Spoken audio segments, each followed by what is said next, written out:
Salam alaikum, nous sommes le 26 février 2024.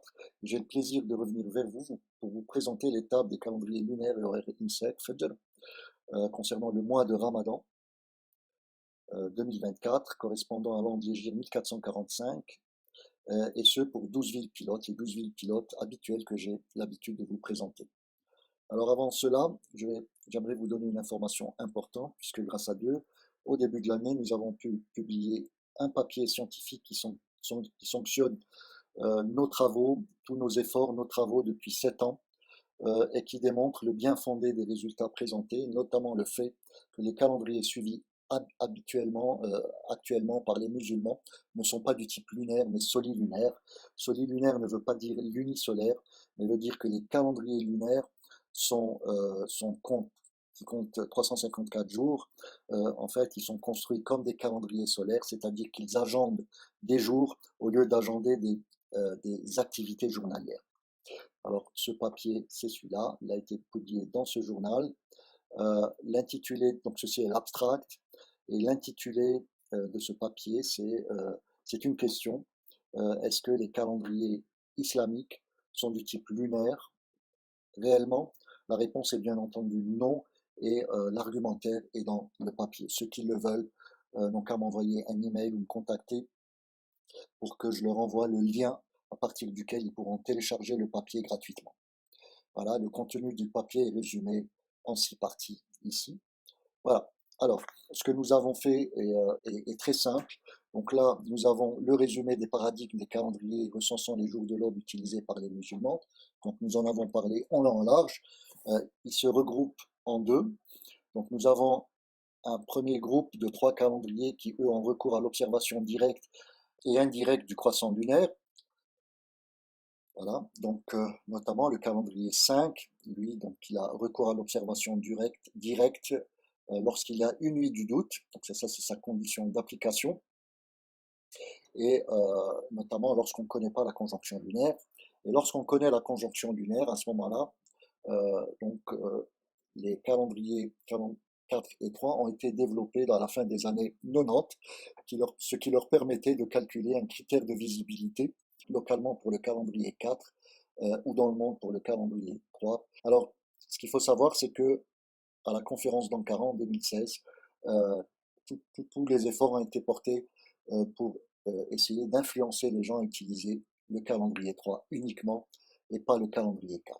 Ensuite, vous avez donc le deuxième groupe de calendrier, de paradigme, lui ne fait aucun recours à l'observation directe et indirecte, à juste titre, puisque lorsqu'on connaît les conjonctions lunaires, on n'a pas besoin d'aller rechercher le croissant lunaire, que ce soit de manière directe ou indirecte. Et donc, par contre, le calendrier 2, lui, il a justement construit ses mois comme on construit des mois solaires, c'est-à-dire en agendant des jours, tandis que le calendrier 1, lui, il a agendé les activités journalières et en particulier l'activité qui commence au Fajr, puisque c'est à l'aube qu'on commence à jeûner. Voilà. Alors, ce qu'on a démontré, c'est que les calendriers 2, 3 et 4 n'étaient pas applicables, puisque n'étant pas du type lunaire, ils étaient solilunaires et donc ne répondaient pas à la demande de l'islam. Et de ce fait, le fait d'agender des jours donc de manière absolue au lieu d'agender des activités journalières, ils se seront trouvés en porte-à-faux aussi bien avec la demande de l'islam qu'avec avec l'évidence scientifique, la vérité scientifique. Donc voilà, donc ces trois ont été éliminés. Le calendrier 5, lui, c'est une old legacy dans le sens où il a été utile pendant et justifié, légitime pendant 14 siècles, tant qu'on ne connaissait pas les conjonctions lunaires. Donc on avait un moyen de déterminer non pas le premier jour effectif du mois, mais de s'assurer que le mois avait commencé pour débuter le rituel associé. Cela a duré 14 siècles, mais ce n'est plus d'actualité aujourd'hui, ce qui ne remet pas en cause la véracité du hadith lui-même, mais c'est simplement par le fait que la nuit de doute n'existe plus et donc il n'y a plus aucune raison de l'utiliser.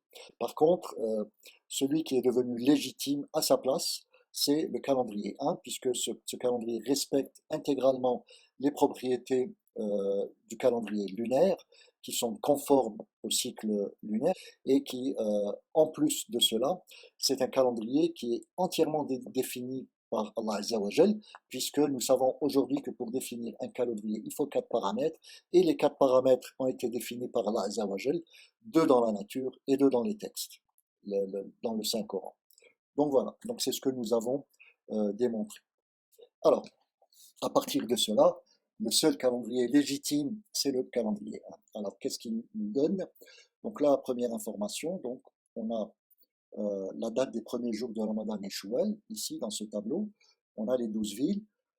Le fuseau horaire dans la deuxième colonne. Sydney passe à l'heure d'hiver durant le mois de Ramadan. Lausanne passe à l'heure d'été durant le mois de Ramadan. Et Santiago du Chili passe à l'heure d'hiver durant le mois de Ramadan. Dans la troisième colonne, nous avons les premiers jours de Ramadan dans ces villes. Donc nous voyons que le premier jour au plus tôt, c'est celui qui concerne Santiago du Chili et Californie. Et puis, pour les 10 autres villes, le premier jour du Ramadan sera le 11 mars, c'est-à-dire le premier jour au plus tard.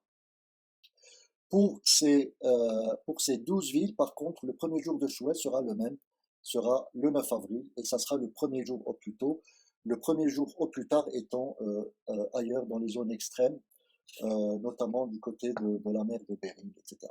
Donc au total, nous avons 2 calendriers, le blanc et le gris, le blanc ayant 29 jours, et pour le gris, ça sera 30 jours. Cette colonne nous donne les dates des 5 nuits potentielles du destin, les dernières 5 nuits impaires du mois de Ramadan. Donc pour ces 11 villes, entre UTC plus 8 et moins 7, la première nuit potentielle du Ramadan, c'est-à-dire la 21e nuit, commencera le 30 mars. Et ensuite, les autres s'en suivront, 1er, 3, 5 et 7 avril.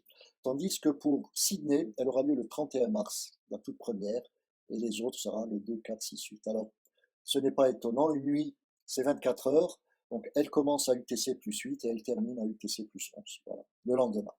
Donc ça, c'était la première table importante qui nous donne une information. La deuxième table, c'est la table de confusion. Alors, la table de confusion n'est pas là pour semer la confusion, mais pour enlever la confusion. Cette table nous donne les dates des premiers jours dans les 4 calendriers pour les 12 villes. Aussi bien pour le premier jour de Ramadan 2024 que le premier jour Shawwal 2024. Donc ce sont 2 tables en miroir. Les dates vraies sont données par les calendriers 1, toujours, et les calendriers 2, 3 et 4 qui sont en rouge, eux, on a vu que c'était le mauvais calendrier, mais ça ne les empêchait pas de donner de temps en temps des bonnes réponses pour les dates de premier jour. Donc les dates de premier jour correctes sont données dans les cases gris clair, et celles qui sont fausses sont données dans les dates gris foncé. Les couleurs, donc on voit que les villes sont regroupées par couleur d'un côté et de l'autre. Ces couleurs nous disent simplement que pour ces villes, elles vont avoir droit à la même réponse en termes de vrai-faux par rapport aux 4 calendriers considérés simultanément. Donc par exemple, on voit que pour les calendriers jaunes, les 3 réponses justes seront données par calendrier 1, 2 et 3, tandis que le calendrier 4 donne une réponse fausse. Lausanne donc fait partie du groupe jaune. Il donne donc les réponses justes sont le 11 mars et les réponses fausses, ça sera le 12 mars. Donc là, on voit qu'il y aura une divergence pour ceux qui suivront le calendrier 3 et le calendrier 4. Ceux qui suivront le calendrier 3, qui est notamment suivi par la Turquie et ses followers, et notamment les musulmans dans les pays occidentaux, ça sera le 11 mars, qui sera une date correcte. Par contre, ceux qui suivront le calendrier 4, ils prendront le premier jour du Ramadan le lendemain, le 12 mars, et qui sera une date incorrecte. Par contre, pour le premier jour de Shawwal, on voit que la vraie date, ça sera le 9 avril, mais tous les 3 calendriers donnent une réponse fausse, c'est-à-dire le lendemain. Donc on va dire que pour eux, le premier jour effectif de Shawwal, ça sera le deuxième jour de Shawwal. Par contre, ils vont jeûner le premier jour de Shawwal. Et là, ils vont être contents parce que les deux calendriers vont donner la même date, mais malheureusement, elle sera fausse. Voilà. Alors, autre source de confusion, par exemple, là on voit pour le groupe bleu, le bon jour c'est le 11 mars, donné par le calendrier 1. Le bon jour aussi c'est le 10 mars pour Santiago du Chili et Californie. Le mauvais jour c'est le 12 mars pour les calendriers 2, 3 et 4. Et le mauvais jour c'est le 11 mars pour les calendriers également 2, 3 et 4. Par contre, ceux qui vivent par exemple à Montréal ne comprendront pas pourquoi pour eux les calendriers sont justes. C'est tout le mérite de ce travail d'élucider ce genre de situation. Voilà, donc maintenant qu'on a les informations utiles, on va voir d'où elles proviennent, donc des figures H24-1T.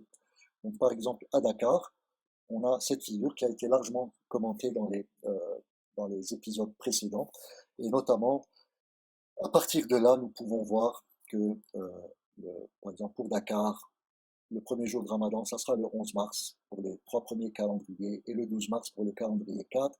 Le premier jour de Chouel, ça sera le 9 avril pour les calendriers 1 et 2 et le 10 avril pour les calendriers 3 et 4, ce qui veut dire que le nombre de jours de jeûne sera de 29 jours pour les calendriers 1 et 2, et 29 jours, c'est le nombre de jours correct, commençant le 11 mars, terminant le 8 avril. Hein.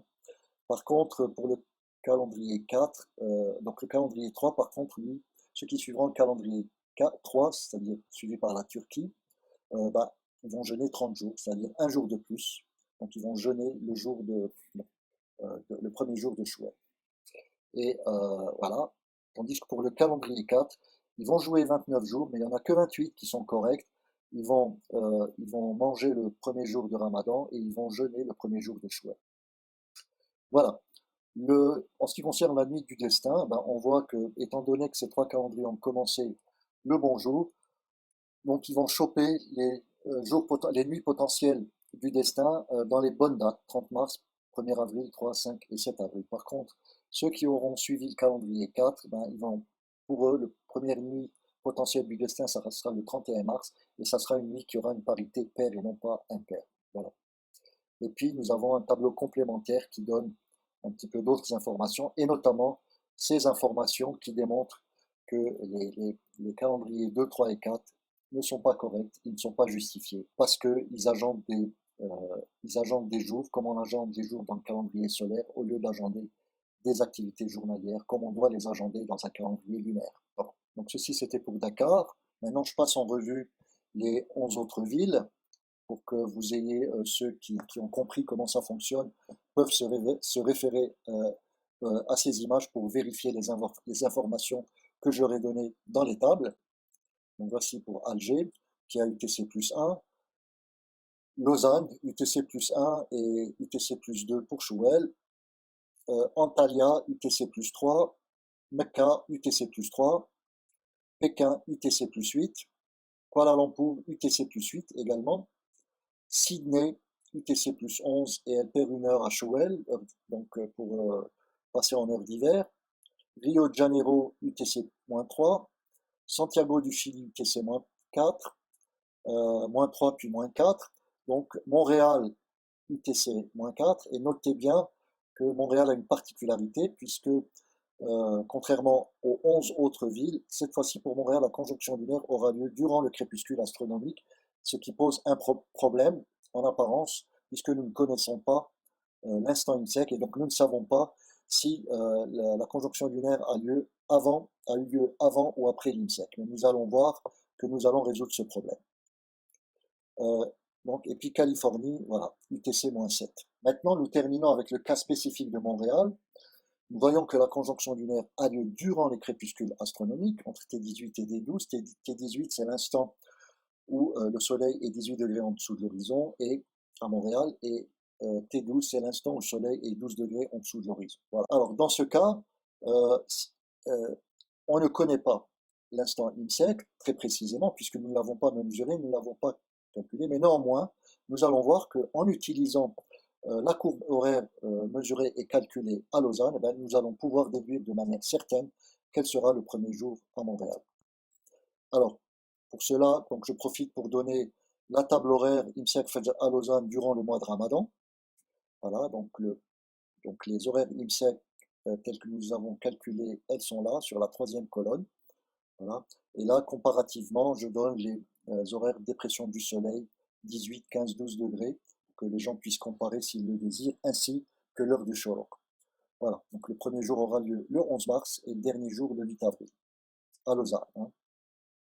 Voilà, et notez bien que la ligne bleue, donc le 30 mars, ça sera le dernier jour, heure d'hiver, avant de passer le lendemain, 31 mars, en heure d'été. Et le dernier jour, heure d'hiver, va correspondre à la première nuit potentielle du destin. Et donc qui correspond au 20e jour de jeûne. Le 30 mars, ça sera le 20e jour de jeûne, puisqu'on commence le jeûne le 11 mars. Cette table, elle provient de cette courbe, la courbe rouge, que nous avons.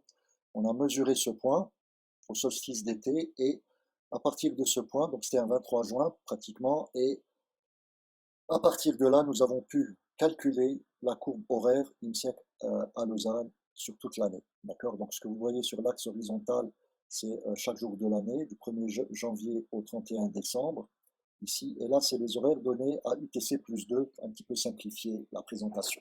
Alors, et puis ce que vous voyez en vert, la bande en vert, c'est la bande correspondant au Ramadan, aux limites du Ramadan 2024, qui commence le 11 mars et qui termine le 8 avril. Nous allons utiliser les propriétés de cette courbe pour tirer des conclusions en ce qui concerne le premier jour Ramadan à Montréal, d'accord, étant donné que la conjonction lunaire a eu lieu durant le crépuscule astronomique. Alors, donc là, je représente le crépuscule astronomique, l'échelle de temps. T18 correspond à eu lieu à 4 heures, va avoir lieu à 4h38, T12 va avoir lieu à 5h12 et la conjonction lunaire a lieu à 5h du matin. Pourquoi 5h du matin? Parce que on a vu que la conjonction lunaire est donnée à UTC plus 0, donc à ce moment-là, elle aura lieu à 9h du matin. Comme Montréal est à UTC moins 4, il faut supprimer, enlever 4 heures, et donc ça devient, elle sera lue dans l'horloge locale à Montréal, elle surviendra à 5h du matin. Et ceci nous donne deux intervalles différents, l'intervalle compris entre T18 et la conjonction lunaire de Ramadan, et l'intervalle compris entre la conjonction lunaire de Ramadan et T12. Et dans ce cas, nous avons deux possibilités. Si l'instant IMSEC a lieu avant la conjonction lunaire de Ramadan, à ce moment-là, le premier jour de Ramadan sera le 11 mars, c'est-à-dire le premier jour au plus tard. Par contre, si elle a lieu après la conjonction lunaire de Ramadan, à ce moment-là, le premier jour aura lieu le 10 mars, c'est-à-dire le jour même, le jour au plus tôt. Nous ne savons pas si l'instant IMSEC a lieu à T1 ou à T2. Maintenant, pour résoudre le problème, nous allons ajouter une information, c'est celle qui concerne l'instant où la position du Soleil est 15 degrés en dessous de l'horizon. Voilà, donc T15 qui aura lieu à 4h55 le 10 mars. À ce moment-là, nous allons utiliser, par analogie de ce qui se passe dans l'hémisphère nord, la courbe horaire de l'IMSEC. Et la courbe horaire de l'IMSEC nous dit que dans l'hémisphère nord, à ce moment particulier de l'année, l'instant IMSEC va arriver plus tôt que l'instant T15. Donc forcément, donc ça sera celui-là qu'il faudra prendre, et avec une bonne précision. Et donc le premier jour de Ramadan sera le 11 mars 2024. Voilà, donc ceci clôt la présentation. J'espère vous avoir communiqué les informations utiles ainsi que les explications. Si vous avez besoin d'approfondir le problème, vous pouvez vous référer aux épisodes précédents ou alors simplement me contacter par email et me poser les questions que vous voulez. Voilà. Alors, donc je vais terminer là-dessus. Je vous remercie de m'avoir suivi. Par contre, j'aimerais vous demander d'avoir une petite pensée et prière à nos frères et sœurs palestiniens en Palestine, à Gaza en Cisjordanie, qui souffrent actuellement le martyre et qui en plus sont en train de mourir de faim. Donc je vous demande d'avoir une pensée pour eux et de ne pas les oublier dans vos prières. Ramadan Karim, تقبل الله منا ومنكم سبحان ربك رب العزة عما يصفون وسلام على المرسلين والحمد لله رب